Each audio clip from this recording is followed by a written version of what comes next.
La 1 de la tarde con 39 minutos exactamente en este momento. Rodrigo Pacheco, la primera vuelta. ¿Cómo estás, Rodrigo? Muy bien, mi querido Manu, con mucho gusto de saludarte, Manuel Velázquez, porque, Sí, ¿verdad? Porque luego... ahora hay que ser muy serios. No estamos en la chacota de la tertulia. tertulia de los viernes. Pero no, con gusto de saludarte, mi querido Manuel, y se me sale. Oye, varios temas. Uno de ellos, bueno, pues, sabes que Banorte le aprobó recientemente la Comisión Nacional de Bancaría de Valores, que es el ente que regula a los bancos, a los entes financieros en general, y pues ya tiene su nuevo banco 100% digital que se llama Bineo.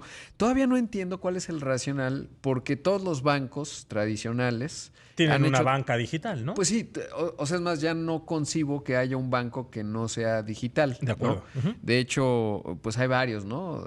Pero prácticamente todos. Yo creo que el más exitoso, en mi opinión, en la transformación digital, digamos, pues es BBVA. O sea, en captación de nuevos usuarios 100% digitales es realmente formidable.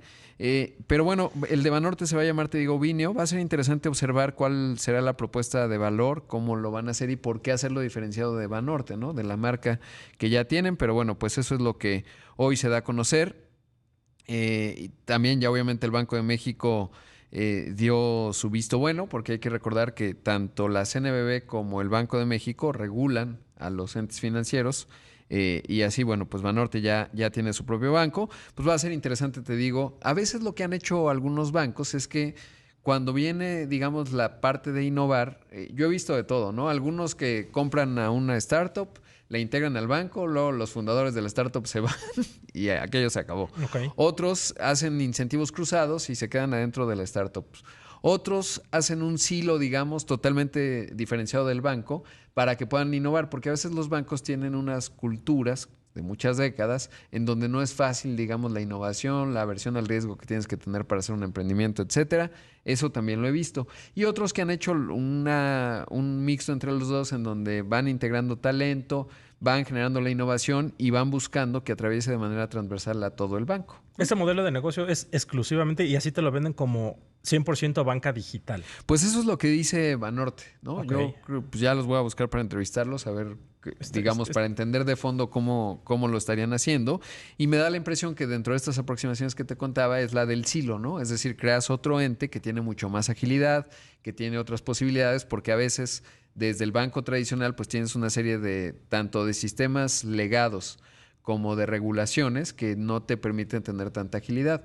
Un caso interesante, por ejemplo, es el de Nu, que no es banco, sí lo es en Brasil, acá en México no, es emisor de tarjetas de crédito y ha logrado un crecimiento realmente vertiginoso. Ahora, lo interesante es no solo la originación, es decir, dar el crédito, sino la captación, porque el negocio del banco es capta tu ahorro, digamos, y tu ahorro lo presta, ¿no? Así funcionan los bancos y ese diferencial a ti te paga, vamos a pensar, 4%, o sea, la mitad de la inflación, y al que le presta, dependiendo de dónde coloque el crédito, pues le cobra el 10. El 12, ¿no? Claro. Y entonces ese margen de intermediación pues es lo que ganan los bancos. Okay. De manera muy simple, ¿no? Es mucho más, infinitamente más complicado. No, pero queda bien explicado. Pero bueno, es eso, mi querido Manu, y es lo que están haciendo. Por otro lado, sabes que hoy entrevisté a Miguel Barbeito, Pascal estuvo por ahí transmitiendo con ellos, hicieron varios anuncios.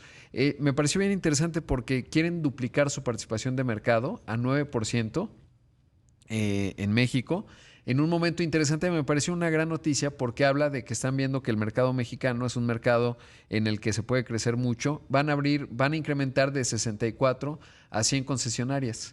Y eso también es interesante porque hoy la industria automotriz está en una transformación profunda, tanto por la parte de electromovilidad como por la parte de desarrollar software, ¿no? Para que los vehículos se gestionen de alguna suerte solos, con distintos grados de autonomía. Y en el caso de los eléctricos todavía hay muchas dudas con respecto a cuál es el modelo, por ejemplo, en términos de concesionarios, porque obviamente no es lo mismo un vehículo eléctrico que requiere poco mantenimiento si lo comparas, por ejemplo, con lo que requiere un vehículo de combustión interna, que tienes que estar yendo al taller pues cada 10,000 kilómetros lo menos. Mira, esto fue lo que me dijo Miguel Miguel Barbeito, el presidente de Mazda, con respecto a esto. Además van a traer otros modelos y otras cosas, pero interesante lo que ven en México. Nuestra red de distribuidores va a crecer de 66 distribuidores que tenemos el día de hoy a 100 distribuidores. Nuestros centros de colisión, de 10 centros de colisión, que son hojalatería y pintura, son propios de Mazda, de los distribuidores, vamos a crecer a 35. Obviamente el incremento de la producción que se va a seguir dando, en donde hoy día, por ejemplo, Rodrigo, el 90% de lo que se produce en México se exporta, 10% más o menos es para el consumo doméstico, y esto en el mediano plazo va a ser 50-50. Así que bueno, pues eso es lo que están buscando.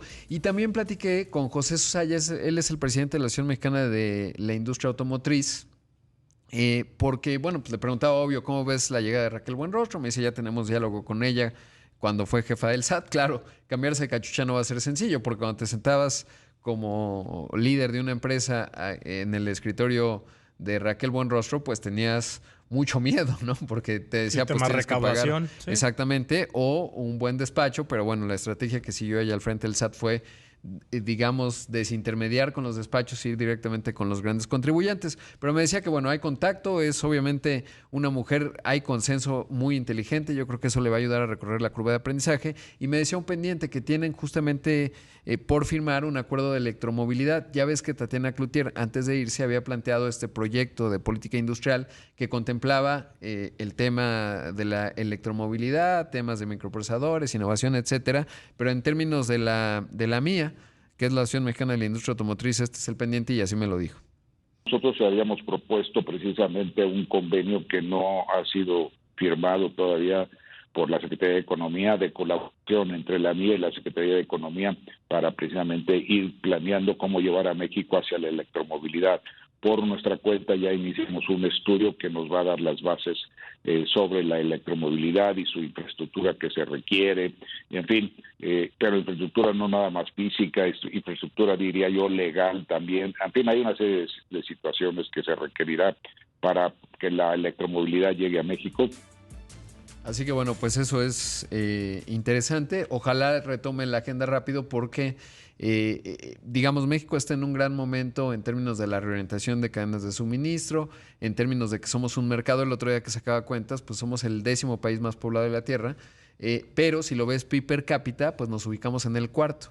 Y además con un promedio de edad, Rusia, por ejemplo, tiene un PIB per cápita más alto que el de México, pero una edad promedio de los 42 años. Entonces en México todavía somos de edad promedio de 29 años. ¿Eso qué quiere decir? Que en los siguientes 10 años, si lo hacemos relativamente bien, o sea, no que seamos unos genios, pero con que no lo hagamos demasiado mal, viene una etapa de consumo muy importante porque es cuando las personas se casan, compran una casa, un coche, sí, hay etcétera. Más poder adquisitivo. Entonces hay, exactamente, es un gran momento demográfico los siguientes 10. Y además tenemos que somos una plataforma de exportación muy potente hacia Estados Unidos, y esos dos factores pues nos hacen un país realmente fuera de serie, ¿no? Porque los otros países que son más poblados que México y que tienen un gran potencial, estarías hablando de Estados Unidos, obvio, más de 300 millones de habitantes, China 1.400 millones, que ya tiene un PIB per cápita superior al de México, eso es interesante, y luego estaría Brasil, ¿no? Tiene otras condiciones, es un mercado doméstico también muy grande, más grande que el de México, pero mucho más regulado, menos conectado al mundo, no es una plataforma de producción global de vehículos. Y luego, y ya, ¿no? India obviamente pues es un continente, básicamente India va a rebasar a China con más de 1.400 millones de habitantes, pero pues ese es el asunto. Perfecto, interesantísimo, la verdad. Sí, así que pues un gran potencial para México, pero tenemos que hacer cosas bien, ¿no? Obviamente dar las señales correctas. Por eso es que el papel que juega Raquel Buenrostro a la hora de negociar con Estados Unidos y evitar que lleguemos a paneles de controversia en materia energética por el tema de hidrocarburos y eléctrico es fundamental, porque si no, eso que hace muy atractivo a México se va a poner en entredicho. Yo, francamente, como creo que es muy inteligente, publicaba mi columna el sábado. Pienso que con esa inteligencia que la caracteriza, se va a dar cuenta muy rápido que es así. Incluso si se establecieran los paneles, hay unos periodos que corren, vamos a pensar que los instalaran en 3 semanas, ¿no? Estarías hablando de las fechas serían finales de marzo, en la primera etapa son 150 días en el que corre el panel, llega un primer hallazgo después de 150 días como máximo, luego en 30 días adicionales 45, establece un informe final en donde dice, pues México sí discriminó a las empresas, ¿no?, estadounidenses en materia eléctrica.